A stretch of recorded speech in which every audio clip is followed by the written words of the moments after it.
Hi hello ನಮಸ್ಕಾರ ಎಲ್ರಿಗೂ. ನಾನು ನಿಮ್ಮ ಪ್ರೀತಿಯ Bhavya. Welcome back to Bhavya Santosh Kannada YouTube channel. ಎಲ್ಲರೂ ಹೇಗಿದ್ದೀರಾ? ನಾವು ತುಂಬಾ ಚೆನ್ನಾಗಿದ್ದೀವಿ. ನೀವು ಕೂಡ ತುಂಬ ಚೆನ್ನಾಗಿರ್ತೀರಾ ಅಂತ ಭಾವಿಸ್ತಾ ಇವತ್ತಿನ ವಿಡಿಯೋನ ಶುರು ಮಾಡೋಣ. ಇವತ್ತು ಬಂದು ಬುಧವಾರ. ಇವತ್ತು ಬೆಳಿಗ್ಗೆಯಿಂದನೇ ವ್ಲಾಗ್ನ ಶುರು ಮಾಡ್ಕೊತಾ ಇದ್ದೀನಿ. ಇವಾಗ ಟೈಮ್ ಬಂದು ಒಂದು 6-6:30 ಆಗಿತ್ತು. ಇವತ್ತಿನ ದಿನ ಹೇಗೆ ಹೋಗುತ್ತೆ ಅಂತ ನಿಮ್ಮ ಜೊತೆ ಶೇರ್ ಮಾಡ್ಕೊತಾ ಇದ್ದೀನಿ.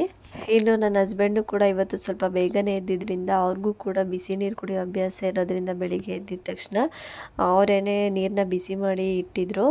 ಮೊದಲು ನೀರನ್ನ ಕುಡಿದು ಆಮೇಲೆ ತಿಂಡಿಗೆ ರೆಡಿ ಮಾಡ್ಕೊಳ್ಳೋಣ ಅಂತ ಹೇಳಿ ಬಾಲ್ಕನಿಗೆ ಬಂದು ಸುತ್ತಮುತ್ತ ಗಿಡಗಳನ್ನೆಲ್ಲ ನೋಡ್ಕೊಳ್ತಾ ಆರಾಮಾಗಿ 1-2 ನಿಮಿಷ ನೀರನ್ನ ಕುಡಿತಾ ಇದ್ದೀನಿ. ಬೆಳಿಗ್ಗೆ ಎದ್ದಿದ ತಕ್ಷಣ ಮನೆ ಕೆಲಸ, ಅಡುಗೆ, ಮಕ್ಕಳು ನೋಡ್ಕೊಳ್ಳೋದು ಇದರಲ್ಲೇ ಗಡಿಬಿಡಿಯಲ್ಲಿ ಟೈಮ್ ಹೋಗೇ ಬಿಡುತ್ತೆ. ಹಾಗಾಗಿ ಒಂದು 5 ನಿಮಿಷ ಆದರೂ ಬೆಳಿಗ್ಗೆ ಎದ್ದಿದ ತಕ್ಷಣ ಈ ಥರ ಆರಾಮಾಗಿ ನಮಗೋಸ್ಕರ ಟೈಮ್ ತಗೊಂಡು ಒಂದು 5 ನಿಮಿಷ ನೀರನ್ನ ಕುಡಿತಾ ಇದ್ದರೆ ನನಗೆ ಒಂಥರ ದಿನ ಪೂರ್ತಿ ಕಾಮಾಗಿರೋ ಥರ ಫೀಲ್ ಆಗುತ್ತೆ. ಯಾವ ಕೆಲಸ ಬೇಕಾದರೂ ಮಾಡ್ಬೋದು ಅಂತ ಅನಿಸುತ್ತೆ. ಹಾಗಾಗಿ ನನಗೆ ಈ ಅಭ್ಯಾಸ ಮೊದಲಿಂದನೂ ಇದೆ. ಎದ್ದಿದ ತಕ್ಷಣ 1-2 ನಿಮಿಷ ಫ್ರೀಯಾಗಿ ನೀರು ಕುಡಿದು ಕೂತು ಆಮೇಲೆ ಕೆಲಸನ ಶುರು ಮಾಡ್ಕೊತೀನಿ. ಹಾಗೆ ಇವತ್ತಿನ ಬೆಳಗ್ಗೆ ತಿಂಡಿಗೆ ರಾಗಿ ಶಾವಿಗೆ ಇತ್ತು ಮನೆಯಲ್ಲಿ. ಹಾಗಾಗಿ ಅದನ್ನೇ ಉಪ್ಪಿಟ್ಟು ಮಾಡಿಬಿಡೋಣ. ಮತ್ತು ನೈಟೇ ನಾನು ಡ್ರೈ ಫ್ರೂಟ್ಸ್ನ ನೆನೆಸಿಟ್ಟಿದ್ದೆ. ಬೆಳಗ್ಗೆಗೆ ರುಬ್ಬಿ ಹಾಲಿಗೆ ಮಿಕ್ಸ್ ಮಾಡಿಕೊಡೋಣ, ಮಕ್ಕಳಿಗೆ ಪ್ರೋಟೀನ್ ಮಿಲ್ಕ್ ಶೇಕ್ ಮಾಡಿಕೊಡೋಣ ಅಂತ ಹೇಳಿ ಇಟ್ಟಿದ್ದೆ. ಅದನ್ನೆರಡೂ ಮಾಡ್ಕೊತೀನಿ. ಹಾಗೆ ಇನ್ನು ಸ್ಕೂಲೆಲ್ಲ ಶುರುವಾಗಿವೆ. 8:30 ಅಷ್ಟರಲ್ಲೆಲ್ಲ ಸ್ಕೂಲಿಗೆ ಕಳಿಸ್ಬಿಡ್ಬೇಕು.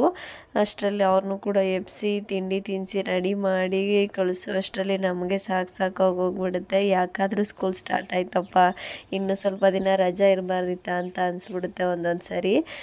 ಒಂಥರ ರಜದ ಟೈಮಲ್ಲಿ ಅದಕ್ಕೆ ಅಡ್ಜಸ್ಟ್ ಆಗಿದ್ವಿ. ಆ ರೊಟೀನೇ ಬೇರೆ ಥರ ಇತ್ತು. ಈ ಸ್ಕೂಲ್ ಓಪನ್ ಆದಮೇಲೆ ಒಂಥರ ಬೇರೆ ರೊಟೀನ್ ಚೇಂಜ್ ಆಗಿಬಿಟ್ಟಿದೆ ಫುಲ್ಲು. ಬೇಗ ಎದ್ದೇಳೋದು, ಎದ್ದಿದ ತಕ್ಷಣ ಅಡುಗೆ ಮನೆಗೆ ಬಂದು ತಿಂಡಿ ಎಲ್ಲ ರೆಡಿ ಮಾಡ್ಕೊಳ್ಳೋದು, ಆ ಥರ ಚೇಂಜ್ ಆಗಿಬಿಟ್ಟಿದೆ. ರಜೆ ಇದ್ದಾಗಲೇ ಚೆನ್ನಾಗಿತ್ತು ಅಂತ ಅನಿಸ್ತಾ ಇರುತ್ತೆ. ಇದು ಏನೂ ಆಗಲ್ಲ, ಸರಿ ಹೋಗುತ್ತೆ ಸ್ವಲ್ಪ ದಿನ ಇದೇ ಅಭ್ಯಾಸ ರೂಢಿ ಮಾಡ್ಕೊಂಡ್ಮೇಲೆ. ಈಗ ಅನಿಸ್ತಾ ಇದೆ ಅಷ್ಟೆ. ಮತ್ತು ರಾತ್ರಿಯೇ ನಾನು 1-2-3 ವಾಲ್ನಟ್ಟು, ಸ್ವಲ್ಪ ಬಾದಾಮಿ, ಹಾಗೆ ಒಣ ಖರ್ಜೂರನ ನೆನೆಸಿಟ್ಟಿದ್ದೆ. ಬೆಳಿಗ್ಗೆಗೆ ರುಬ್ಬಿ ಇದ್ರ ಜೊತೆ ಹಾಲನ್ನ ಮಿಕ್ಸ್ ಮಾಡಿ ಕೊಟ್ಟರೆ ಮಕ್ಕಳಿಗೆ ಸರಿ ಹೋಗುತ್ತೆ, ಪ್ರೋಟೀನ್ ಮಿಲ್ಕ್ ಶೇಕ್ ಆಗುತ್ತೆ ಅಂತ ಹೇಳಿ ನೆನೆಸಿಟ್ಕೊಂಡಿದ್ದೆ. ಈಗ ಅದನ್ನು ಬಾದಾಮಿ ಎಲ್ಲ ಸಿಪ್ಪೆ ಎಲ್ಲ ತೆಕ್ಕೊಂಡು ಮಿಕ್ಸರ್ಗೆ ಹಾಕಿ ರುಬ್ಬಿ ಮಿಕ್ಸ್ ಮಾಡ್ಕೊಳ್ಳೋದಷ್ಟೇ ಹಾಲಿನ ಜೊತೆ. ಮತ್ತು ಇದನ್ನು ಡ್ರೈ ಫ್ರೂಟ್ಸ್ ಮಿಲ್ಕ್ನ ಬರೀ ಮಕ್ಕಳಿಗೆ ಅಂತ ಅಲ್ಲ, ದೊಡ್ಡವರು ಕೂಡ ಮಾಡ್ಕೊಂಡು ಕುಡಿಬೋದು. ಮತ್ತು ಮಕ್ಕಳುಗಳು ಯಾರೆಲ್ಲ ಈ ಥರ ಡ್ರೈ ಫ್ರೂಟ್ಸ್ನ ತಿನ್ನೋದಿಲ್ಲ ಅಂತಾರೆ ಅಂಥವ್ರಿಗೆ ಈ ಥರ ಡ್ರೈ ಫ್ರೂಟ್ಸ್ ಮಿಲ್ಕ್ ಶೇಕ್ನ ಮಾಡಿಕೊಟ್ರೆ ಅವ್ರಿಗೆ ಗೊತ್ತೇ ಆಗಲ್ಲ ಈ ಥರ ಡ್ರೈ ಫ್ರೂಟ್ಸ್ನೆಲ್ಲ ಹಾಕಿ ಮಾಡಿರೋದು ಅಂತೇಳಿ. ಮಾಮೂಲಿಯಾಗಿ ಹಾಲಿನ ಥರನೇ ಇರುತ್ತೆ, ಆರಾಮಾಗಿ ಕುಡ್ಕೋತಾರೆ. ಮತ್ತು ಮಕ್ಕಳುಗಳು ಸ್ಕೂಲಿಗೆ ಹೋಗೋ ಟೈಮಿಗೆ ಸರಿಯಾಗಿ ತಿಂಡಿನೇ ತಿನ್ನೋದಿಲ್ಲ, ಹಾಗೆ ಹೊರಟೋಗ್ಬಿಡ್ತಾರೆ. ಅಂಥ ಟೈಮಲ್ಲಿ ಈ ಥರ ಡ್ರೈ ಫ್ರೂಟ್ಸ್ ಮಿಲ್ಕ್ ಶೇಕ್ನ ಮಾಡಿಕೊಟ್ರೆ ಅವರಿಗೆ ತಿಂಡಿ ತಿನ್ನೋ ಅವಶ್ಯಕತೆನೇ ಇರೋದಿಲ್ಲ. ಇದರಲ್ಲೇ ಹೊಟ್ಟೆ ತುಂಬೋಗ್ಬಿಡುತ್ತೆ. ಹಾಗೆ ಎಲ್ಲ ಪ್ರೋಟೀನು, ವಿಟಮಿನ್ಸ್ ಎಲ್ಲ ಸಿಗುತ್ತೆ. ಹಾಗಾಗಿ ಮಕ್ಕಳುಗಳಿಗೆ ಇದನ್ನು ಬೆಳಗಿನ ಟೈಮ್ಗೆ ಬ್ರೇಕ್ಫಾಸ್ಟ್ ರೀತಿಯಲ್ಲೂ ಕೂಡ ಮಾಡಿಕೊಡ್ಬೋದು. ಹಾಗೆ ಇದ್ರ ಜೊತೆ 1 ಗ್ಲಾಸು ರಾಗಿ ಮಾಲ್ಟ್ ಕೂಡ ಮಾಡಿಕೊಟ್ರೆ ಮಕ್ಕಳುಗಳು ಇಷ್ಟಪಟ್ಟು ಕುಡಿತಾರೆ. ಅದರಲ್ಲೂ ಕೂಡ ಹೊಟ್ಟೆ ತುಂಬುತ್ತೆ. ಸ್ವಲ್ಪ ಹೊತ್ತು ಆರಾಮಾಗಿರ್ಬೋದು, ಊಟ ತಿಂಡಿ ತಿಂದಿರನೂ ಕೂಡ ಸ್ವಲ್ಪ ಹೊತ್ತು ಇರ್ಬೋದು. ಮತ್ತು ಅದು ಕೂಡ ತುಂಬಾ ಹೆಲ್ತ್ ವೈಸ್ ನೋಡೋದಾದರೆ ತುಂಬಾ ಹೆಲ್ತಿ ಫುಡ್ಡು. ಹಾಗೆ ನಮ್ಮ ಮನೆಯಲ್ಲೂ ಕೂಡ ಅಪ್ಪು ಇವತ್ತು ತಿಂಡಿ ಏನು ತಿನ್ನೋದಕ್ಕೆ ಹೋಗಿಲ್ಲ. ಇದೊಂದು ಲೋಟ ಹಾಲನ್ನ ಮಾತ್ರ ಕುಡಿದು ಹೋಗಿದ್ದ. 8:30 1 ಗ್ಲಾಸ್ ಹಾಲನ್ನ ಕುಡಿದಿದ್ರೆ ಬೆಳಿಗ್ಗೆ ಸ್ಕೂಲಿಗೆ ಹೋದ್ಮೇಲೆ ಒಂದು 10:30-10:45ಗೆಲ್ಲ ಲಂಚ್ ಬ್ರೇಕ್ನ ಬಿಡ್ತಾರೆ. ಆಗ ಬಾಕ್ಸಲ್ಲಿ ಕೊಟ್ಟು ಕಳಿಸಿರೋದನ್ನ ನೀಟಾಗೆ ತಿನ್ಕೊಂಡು ಬರ್ತೇನೆ.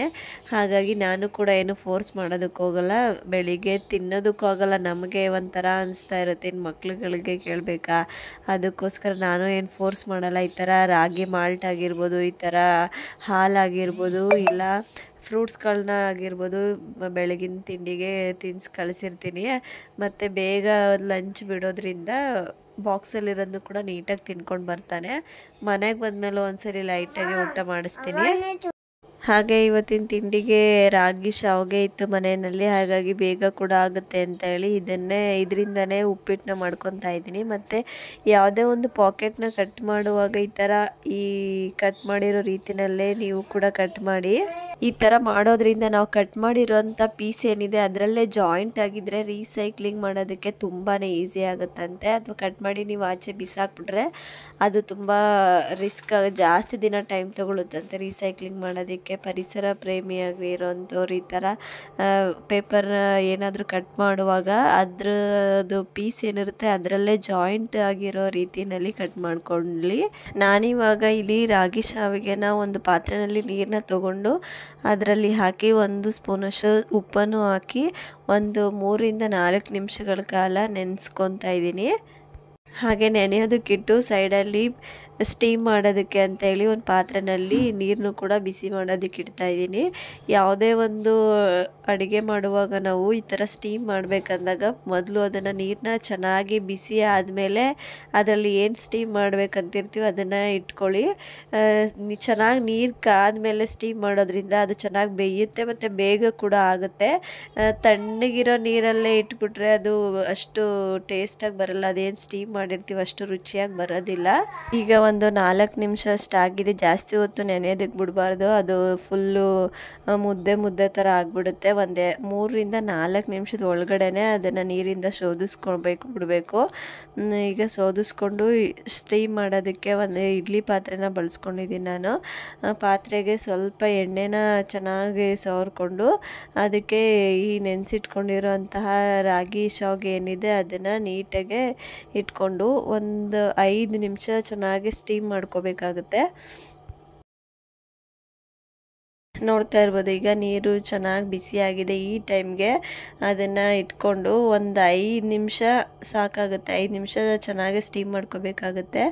ಅಷ್ಟೊತ್ತಿಗೆ ಒಗ್ಗರಣೆ ಮಾಡೋದಕ್ಕೆ ಏನೇನು ಬೇಕು ಅದನ್ನೆಲ್ಲ ಕಟ್ ಮಾಡ್ಕೊತಾ ಇದ್ದೀನಿ. ಒಂದು ಮೀಡಿಯಮ್ ಸೈಜ್ದು 2 ಈರುಳ್ಳಿನ ತೊಗೊಂಡಿದ್ದೀನಿ. ಮಕ್ಕಳು ತಿನ್ನೋದ್ರಿಂದ ಜಾಸ್ತಿ ಖಾರ ಏನು ಹಾಕ್ತಾಯಿಲ್ಲ. ಒಂದು 2 ಹಸಿಮೆಣಸಿನ್ಕಾಯಿನ ತೊಗೊಂಡಿದ್ದೀನಿ. ಹಾಗೆ ಟೊಮೊಟೊ ಬೇಕಂದರೆ ಹಾಕೋಬೋದು, ಇಲ್ಲಾಂದರೆ ಸ್ಕಿಪ್ ಮಾಡ್ಬೋದು. ಒಂದು ಸಣ್ಣದು ಟೊಮೊಟೊ ತೊಗೊಂಡಿದ್ದೀನಿ. ಒಂದು ಸ್ವಲ್ಪ ತೆಂಗಿನಕಾಯಿ ತೊಗೊಂಡಿದ್ದೀನಿ, ತೆಂಗಿನಕಾಯಿ ತುರಿನ. ಇದನ್ನೆಲ್ಲ ಚೆನ್ನಾಗೇ ಕಟ್ ಮಾಡ್ಕೊತಾ ಇದ್ದೀನಿ ಸಣ್ಣದಾಗೆ. ಅದು ಸ್ಟೀಮ್ ಮಾಡೋದ್ರೊಳಗಡೆ ಇದನ್ನು ರೆಡಿ ಮಾಡ್ಕೊತಾ ಇದ್ದೀನಿ. ಈ ರೆಸಿಪಿ ಮಾಡೋದಕ್ಕೆ ತುಂಬ ಟೈಮ್ ಏನು ಬೇಕಾಗಿಲ್ಲ. ಶಾವಿಗೆ ಪಾಕೆಟ್ ಒಂದು ಮನೆಯಲ್ಲಿ ಇದ್ಬಿಟ್ರೆ ತುಂಬ ಬೇಗನೆ ಮಾಡ್ಕೊಬಿಡ್ಬೋದು. ಒಂದು 10 ನಿಮಿಷದ ಒಳಗಡೆ ಬ್ರೇಕ್ಫಾಸ್ಟ್ನ ರೆಡಿ ಮಾಡ್ಕೊಬಿಡ್ಬೋದು. ಈಗ ಒಂದು 5 ನಿಮಿಷ ಆಗಿದೆ, ಚೆನ್ನಾಗೇ ಎಲ್ಲ ಸ್ಟೀಮ್ ಆಗಿದೆ, ಬೆಂದ್ಕೊಂಡಿದೆ ಹಬೆಗೆ ರಾಗಿ ಶಾವಿಗೆ ಎಲ್ಲನೂ. ಈಗ ಅದನ್ನು ತೆಕ್ಕೊತಾ ಇದ್ದೀನಿ, ಸ್ವಲ್ಪ ತಣ್ಣಗಾಗೋದಕ್ಕೆ ಇಟ್ಕೊತಾ ಇದ್ದೀನಿ.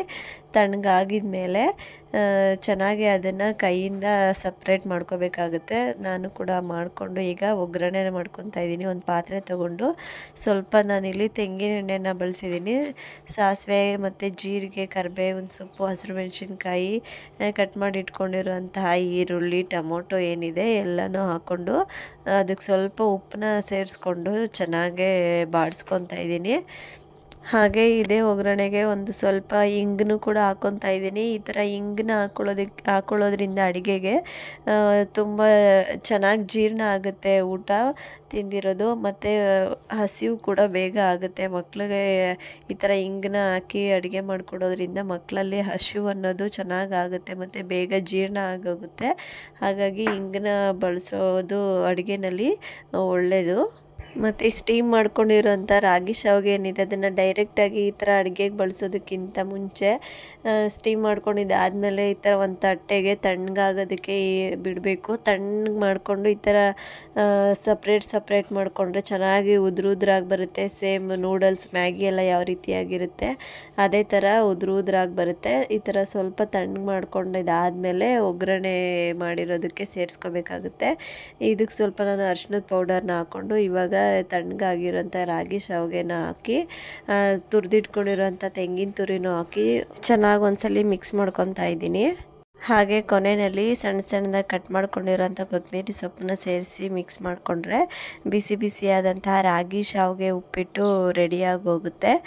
ತುಂಬ ಈಸಿಯಾಗಿ, ತುಂಬ ಕ್ವಿಕ್ಕಾಗಿ ಮಕ್ಕಳಿಗೆಲ್ಲ ಇಷ್ಟ ಆಗೋ ರೀತಿಯಲ್ಲಿ ಬ್ರೇಕ್ಫಾಸ್ಟ್ ರೆಸಿಪಿನ ಮಾಡ್ಕೋಬೋದು. ಇದನ್ನು ಲಂಚ್ ಬಾಕ್ಸು ಕೊಡ್ಬೋದು, ಮಕ್ಕಳುಗಳಿಗೆ ಟಿಫಿನ್ ಬಾಕ್ಸಲ್ಲೂ ಹಾಕಿ ಕೊಡ್ಬೋದು. ಹಾಗೆ ನೆನ್ನೆ ನೈಟಲ್ಲೇ ಬರುವಾಗ ಕೆಲಸ ಮುಗಿಸಿ ಬರುವಾಗ ಪಪ್ಪಾಯನ ಕೂಡ ತಂದಿದ್ರು. ಲಂಚ್ ಬಾಕ್ಸಿಗೆ ಇದನ್ನೇ ಕೊಡೋಣ ಅಂತ ಹೇಳಿ ಕಟ್ ಮಾಡ್ಕೊತಾ ಇದ್ದೀನಿ.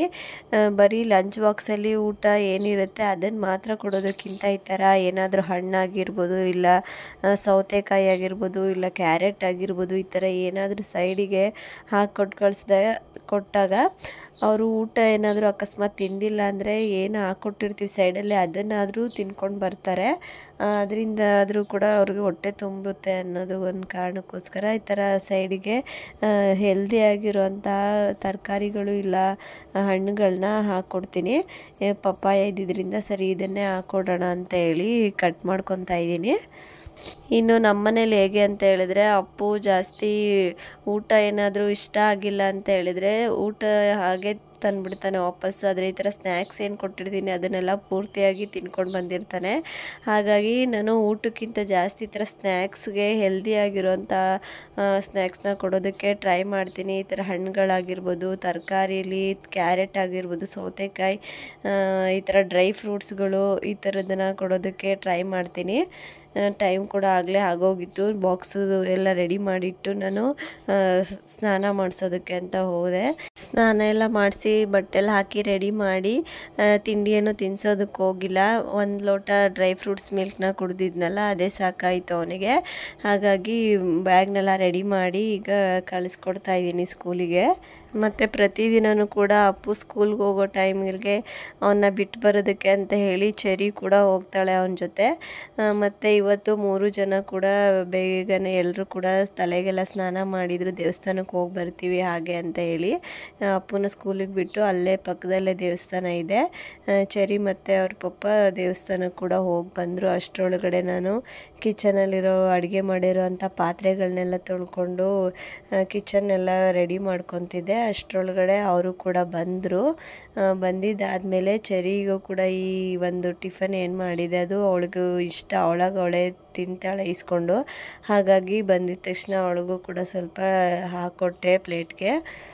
ತಿಂತಾ ಇದ್ದಾಳೆ. ನನ್ನ ಕೈಲೇನು ತಿನ್ಸ್ಕೊಳಕ್ಕೆ ಹೋಗಿಲ್ಲ, ಸ್ವಲ್ಪ ಕೊಟ್ಟಿದ್ದೆ ಅದನ್ನು ಅವಳೇ ತಿಂದು ಖಾಲಿ ಮಾಡಿದ್ಲು. ಇನ್ನು ತಿಂಡಿಯೆಲ್ಲ ಮುಗಿಸಿದಾದ್ಮೇಲೆ ವೀಡಿಯೋ ಏನು ಮಾಡ್ಕೊಳಕ್ಕೆ ಹೋಗಿಲ್ಲ. ಇದು ಮಧ್ಯಾಹ್ನದ ಮೇಲೆ ಜೋರು ಮಳೆ ಬರ್ತಿತ್ತು. ಒಂದು 2 ಗಂಟೆ ಟೈಮಿಗೆ ಮಧ್ಯಾಹ್ನ ಜೋರು ಮಳೆ ಬರ್ತಿತ್ತು. ಹಾಗಾಗಿ ಒಂದು ಸಣ್ಣ ಕ್ಲಿಪ್ನ ತೊಗೊಂಡಿದ್ದೀನಿ ಅಷ್ಟೇ. ಅಷ್ಟೊತ್ತಿಗಾಗಲೇ 1 ಗಂಟೆ ಅಷ್ಟರಲ್ಲೇ ಅಪ್ಪು ಕೂಡ ಸ್ಕೂಲಿಂದ ವಾಪಸ್ ಬಂದಿದ್ದ. ಇಬ್ಬರೂ ಮಲ್ಕೊಂಡಿದ್ರು. ಮಧ್ಯಾಹ್ನ ಆಗಿದ್ದರಿಂದ ಊಟ ತಿನ್ನಿಸಿ ಮಲಗಿಸಿದ್ದೆ. ಮಳೆ ಬರ್ತಿದ್ರಿಂದ ಹಾಗೆ ಮಳೆ ನೋಡ್ಕೊತ ಬಾಲ್ಕನಿಲಿ ನಿಂತಿದ್ದೆ. ಹಾಗಾಗಿ ಅಲ್ಲೇ ಇದ್ರದ್ದು ಒಂದು ವಿಡಿಯೋನ ಮಾಡಿಕೊಂಡೆ. ಇನ್ನು ಮಳೆ ಬರ್ತಿದ್ದಾಗ ನಿಂತ್ಕೊಂಡು ಹೊರಗಡೆ ಮಳೆನ ನೋಡೋದಕ್ಕೆ ನನಗಂತೂ ತುಂಬಾ ಇಷ್ಟ ಆಗುತ್ತೆ. ಹಾಗೆ ಮಳೆ ಬರ್ತಾ ಇರೋದು ನೋಡ್ತಿರುವಾಗ ನನಗೆ ತುಂಬಾ ಹಳೇದೆಲ್ಲ ನೆನಪಾಗ್ಬಿಡ್ತು. ನಮ್ಮದು ಮನೆ ಊರಲ್ಲಿ ಹಳೆ ಮನೆ ಇದ್ದಿದ್ದು ತೊಟ್ಟಿ ಮನೆ. ಅಲ್ಲಿ ಮಳೆ ಬಂದರೆ ಸಾಕು ಒಂಥರ ಹಬ್ಬದ ಫೀಲಿಂಗ್ ಇರ್ತಿತ್ತು. ನಾವು ಚಿಕ್ಕ ಮಕ್ಕಳಾಗಿದ್ದರಿಂದ ಆಗಿದ್ದಾಗೆಲ್ಲ ಮಳೆ ಬಂದರೆ ಸಾಕು ತೊಟ್ಟಿ ಮನೆ ಅಂದರೆ ನೋಡಿರ್ಬೋದು, ಮಳೆ ಎಲ್ಲ ಮನೆ ಒಳಗಡೆನೆ ಬರ್ತಾ ಇರುತ್ತೆ. ಹಾಗೆ ತುಂಬ ಚಳಿ ಅನಿಸ್ತಾ ಇರುತ್ತೆ ಮಳೆ ಬಂದರೆ ಸಾಕು. ಮತ್ತು ಮನೆ ತುಂಬ ಎಲ್ಲ ನೀರೆಲ್ಲ ಗಲೀಜಾಗ್ಬಿಡುತ್ತೆ. ಒಂಥರ ಹಬ್ಬದ ಫೀಲಿಂಗ್ ಅನಿಸ್ತಾ ಇರುತ್ತೆ. ಆವಾಗ ತೊಟ್ಟಿ ಮನೆ ಇದ್ದಿದ್ದರಿಂದ ಅದೆಲ್ಲ ತುಂಬಾ ನೆನಪಾಗ್ತಿತ್ತು.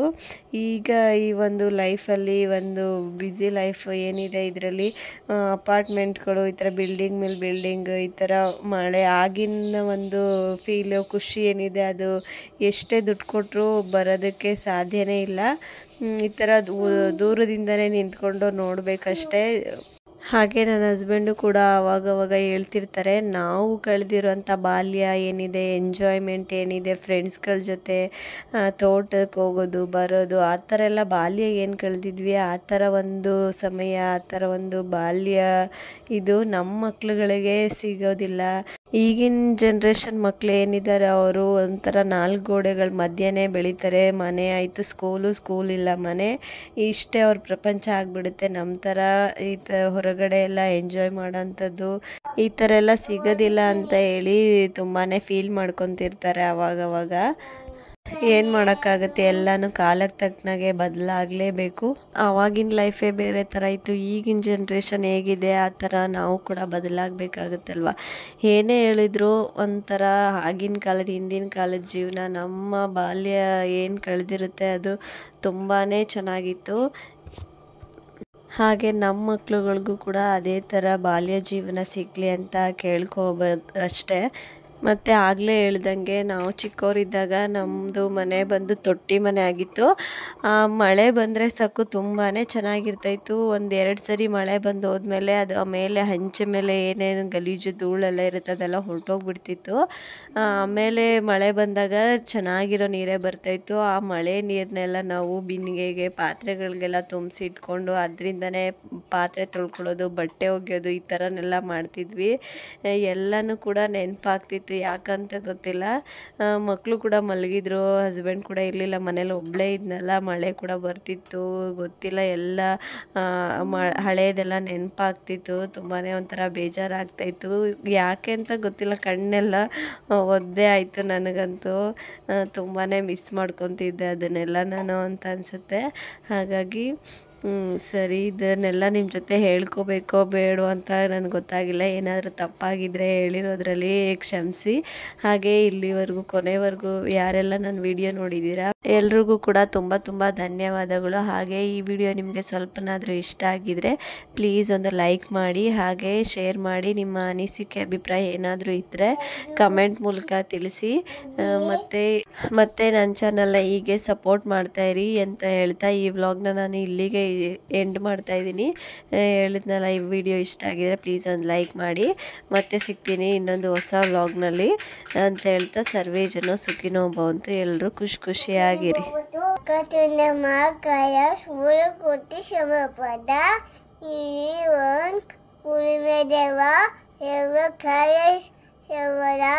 ವಿಡಿಯೋ ನಿಂಗೆ ಇಷ್ಟ ಆಗಿದೆ ಪ್ಲೀಸ್ ಲೈಕ್ ಮಾಡಿ. ನಮ್ಮ ಅಮ್ಮನ ಚಾನಲ್ ಪ್ಲೀಸ್ ಲೈಕ್ ಮಾಡಿ, ಶೇರ್ ಮಾಡಿ, ಸಬ್ಸ್ಕ್ರೈಬ್ ಮಾಡಿಕೊಂಡು ಫಾಲೋ ಮಾಡಿ. Thank you, bye bye.